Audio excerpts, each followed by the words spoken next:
Hello to you all, this is Oromia Broadcasting Network News. I'm Thomas Kamulato with the latest story of the tower. China National Textile and Apparel Council, CNTAC, a large-scale textile company, has expressed its interest to invest in Ethiopia. President Dr. Mulat Teshome has held discussion with the delegation composed of 52 members led by President of the company, Sun Ruhaus, on issue of investment opportunities in the country. Olma Boyna has the detail.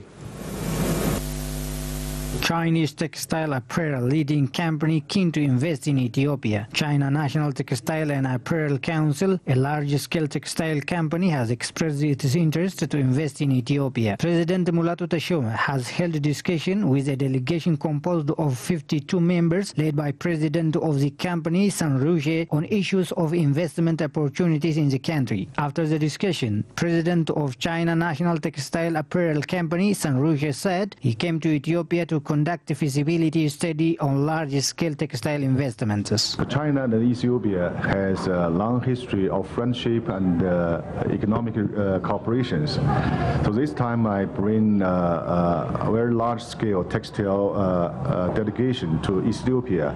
He stated that the delegation is encouraged not only for the trade relation of Ethiopia with Europe and USA, but also by the potential labor resources and the availability of raw cotton in the country. According to Protocol and Communication Director at the Presidential Office, Ashabr Getana said President Mulatu Teshome briefed the delegation on the existing peace and stability in the country, as well as investment opportunities in various areas including textile and apparel sector. Ashabr added the government will provide every necessary support and incentives to investors who want to engage in the manufacturing sector. The government prioritizes textile and apparel industry in GTP2 plan as one of the foundation in the efforts of transition from agriculture to industry. The delegation visited Awasa Industrial Park as part of feasibility study and expected to discuss with senior government officials. Low cost of energy, labor resources, as well as other package of incentives by the government to make them attractive, it was learned. According to Ashabr, China National Textile and Apparel Council, which has 3,000 members, is currently investing in various countries.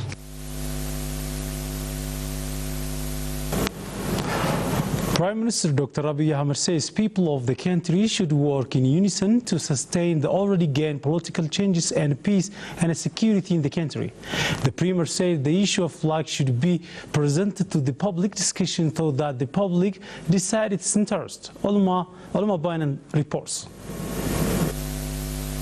Prime Minister Dr. Abiy Ahmed has briefed the media concerning the current situation in the country. The Premier said being strategic is very crucial to own victory, adding learning from past mistakes is also very important. We have struggled for long years, but we didn't win. We also hadn't a winning mindset. Source of our failure was our division. When victory comes, different groups come and claim it. This happens due to lack of understanding source of victory. Oromo people was victorious, but at the same time Oromo people were despised, tortured and imprisoned. Now it has paid sacrifices and get victory. What Oromo elites and the youth should do is to reassess whether they are acting as winners should act. We shouldn't use the same strategy after victory. Now we should calm down and work to change our region and the country in a strategic way using this opportunity. We should get rid of emotional acts and strengthen our unity.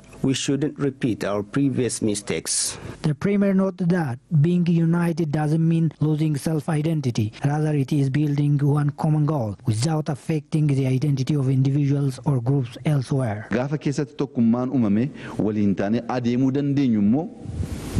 If we unite and work together, we can bring great change. Some people are misunderstanding the term unity. When we say we should be united, we are not saying we should deny our identity. We are not struggling to take identity of others, denying our identity. The unity we are talking about is like that of water. Water has two elements, hydrogen and oxygen. When we take hydrogen, it is fuel. Oxygen is fire-inflaming reactor. But when they unite, they extinguish the fire. They save life, facilitate life for creatures. The unity we are saying is this one. We should bring what we have and put it together, then make something better from it. The Premier also said it is up to the public to decide and choose its own flag. He stresses that flag is not changed through acting illegally, rather through dialogue and a decision based on public interests.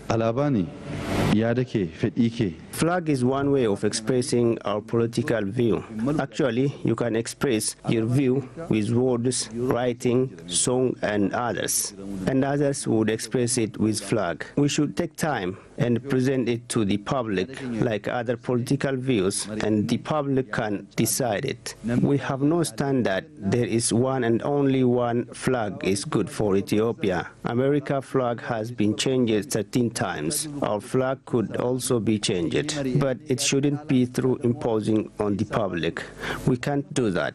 If we present our idea to the public and the public discussed and changed it, no problem. It is not important to kill a person or destroy property for this reason. What we are saying is, let us get rid of politics of killing each other. The Premier added that system is not built in a sunset. He said it needs more preparation and care.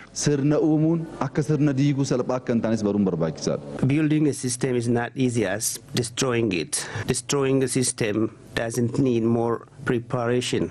But building needs not only strategy, but also analysis, thinking, writing, and understanding it. Because system is not built for a week. Destroying may be done over a night.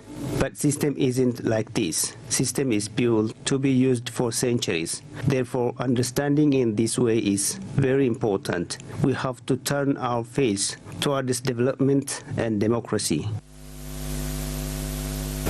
The IGAD heads of state and government heads in its 33rd extraordinary session at the United Nations Economic Commission for Africa in Finfinne City. In the opening remark, Ethiopian Prime Minister and Chairman of IGAD, Dr. Abiy Ahmed, said it had been convened after Ethiopia and Eritrea and Djibouti and Sudan and Eritrea had been reconciled. They started and the process of normalization and rapprochement. Aklilu Gabruar, the detail. IGAD heads of state and government have held its 33rd extraordinary summit here in Finfinne City. On the event, South Sudanese warring parties have signed a peace agreement to end 5 years of civil war. Speaking at the signing ceremony, Chairman of IGAD, Ethiopian Prime Minister Dr. Abiy Ahmed appreciated the move to end human suffering. Maturity and leadership will be tested on how you handle any such differences. We should not always fall back into conflict and war for every disagreement that arises among the political leaders. However strong your differences, you must not allow a single drop of blood to be spilled and lives to be lost due to your inability to compromise. Dr. Abiy added that the South Sudanese peace agreement has been realized at the right time while the entire East Africa region is celebrating magnificent achievement of peace and reconciliation. Dr. Abiy urged the two South Sudanese conflicting parties to implement the agreement without any hesitation. Indeed, IGAD support to aspiration of the people of South Sudan for peace and their yearning for inclusive democracy is unwavering. Words fail me to suitably express my sense of happiness as we will witness the signing of the revised agreement of the resolution of the conflict in South Sudan. United Nations and African Union Commission representatives for their part appreciated the peace accord and expressed their readiness to support in all aspects. I can assure you all here today that UNMISS stands ready to support genuine peace building and reconciliation activities as they emerge in the future negotiations. But to do so, we need to be included in the process going forward. They also admired the leadership of Prime Minister Dr. Abiy Ahmed, who has brought peace and stability to the region. Mr. Prime Minister, today more than ever, We witness major development in the Horn of Africa, thanks to your personal efforts and that of your colleagues in the region. And South Sudan should benefit from this dynamic and embrace a durable peace for the good of its people. IGAD has been striving to bring sustainable peace, prosperity and economic integration across the region. Thank you so much for joining us. That's all for now. Have a good time.